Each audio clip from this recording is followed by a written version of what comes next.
આ બાળકને સમાવિષ્ટ કરવામાં આવેલો છે। સાયકલિંગમાં 5000 મીટર અને 3000 મીટરની રેસમાં આ બાળકે અગ્રેસર સ્થાન પ્રાપ્ત કરી અમરેલી જિલ્લાનું ગૌરવ વધારેલું છે। કહેવાય છે કે ટેલેન્ટ દરેકમાં હોય છે, પરંતુ તેને ઉજાગર કરનાર યોગ્ય વ્યક્તિ જો તેને સાથ અને સહકાર આપે તો કોઈ પણ વ્યક્તિ ગમે તે કક્ષા સુધી આગળ વધી શકે છે। આવી જ ઘટના અમરેલી જિલ્લાના અમરેલી તાલુકાના કેરિયા નાગસ ગામે બનેલી છે।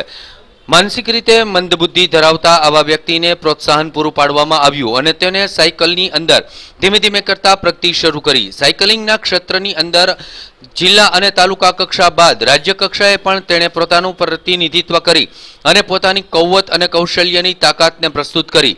ત્યારે તેઓએ પોતાના ક્ષેત્રની અંદર ખૂબ જ ઊંચો દરજ્જો પ્રાપ્ત કરશે તેવી કોઈ કલ્પના તેમના કોચ કે કોઈ બાળકને હતી નહીં, પરંતુ કેરિયા નાગસના આ વિદ્યાર્થીએ પોતાના ક્ષેત્રની અંદર અવ્વલ સિદ્ધિઓ પ્રાપ્ત કરવાનું શરૂ રાખ્યું અને પરિણામ એ આવ્યું કે સ્પેશિયલ ઓલિમ્પિકની અંદર તેની ભારતીય ટીમમાં પસંદગી કરવામાં આવી। આ બાળક અમરેલીના ગૌરવ સમાન છે। મંદબુદ્ધિનો બાળક હોવા છતાં પણ પોતાના ક્ષેત્રની અંદર કલા અને કૌશલ્ય દ્વારા અને સતત ધગશ અને મહેનતથી અમેરિકા લોસ એન્જલિસ ખાતે સ્પેશિયલ ઓલિમ્પિક્સનું જે આયોજન થવા જઈ રહ્યું છે તેમાં ભારતીય ઓલિમ્પિક્સ તરીકે અને ઓલિમ્પિકના એક સભ્ય તરીકે તેઓ આ જઈ રહેલા છે। ત્યારે સર્વે તરફથી તેમને મુબારકબાદી આપવામાં આવી રહી છે। વિકાસ કાંતિભાઈ સાથરિયા, ગામ કેરિયા નાગર, અમરેલી જિલ્લો।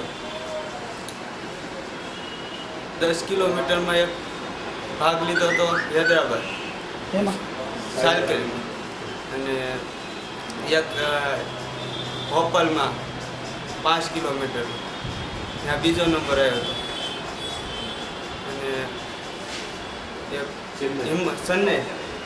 સન્ને એમાં 3 કિલોમીટરમાં ભાગ લીધો હતો એમાં ત્યાં બીજો આવ્યો હતો। અત્યારે અમેરિકા જવાનું છે। ભારતીય ટીમમાં પસંદગી છે। મારું નામ ચૌધરી વત્સલકુમાર સજ્જનસિંહ, મારો હોદ્દો છે growth and development manager Amreli, special Olympic Amreli Gujarat. હું આવા મંદબુદ્ધિ ધરાવતા બાળકોના રમતગમત માટેની પ્રવૃત્તિ કરું છું। છેલ્લા 10 વર્ષથી જે મારી મહેનત છે કેરિયા નાગસ પ્રાથમિક શાળાના ભૂતપૂર્વ જે વિદ્યાર્થી છે ત્યારથી આજ દિન સુધી એને સાયકલિંગમાં ભાગ લીધો।